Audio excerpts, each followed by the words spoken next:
And now for a little background to set the interview in context. When we look across the industry landscape, we continue to see many legal departments attempting to manage the legal hold process with spreadsheets and email, or a manual process.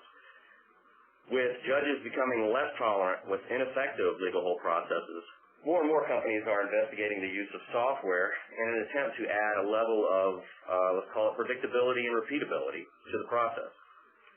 I thought it fitting to bring to our audience Jerry's efforts to define, if you will, the legal hold process to ensure compliance with the federal rules of civil procedure without adding unnecessary activities or bells and whistles that drive up costs.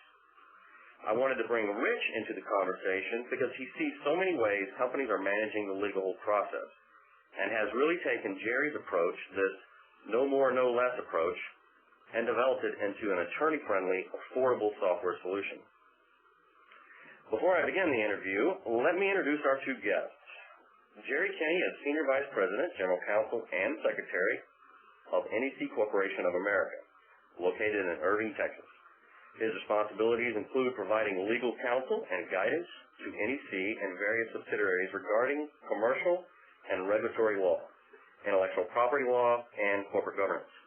He's also responsible for overseeing international trade compliance, environmental compliance, and risk management services for the company.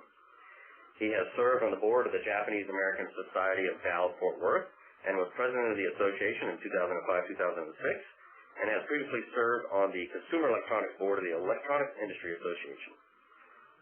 Mr. Kenney is a member of the Texas General Counsel Forum and the Dallas chapter of the Association of Corporate Counsel. Mr. Kenney received a BA from the University of Maryland and is a graduate of the John Marshall Law School, where he also earned his LLM in intellectual property law.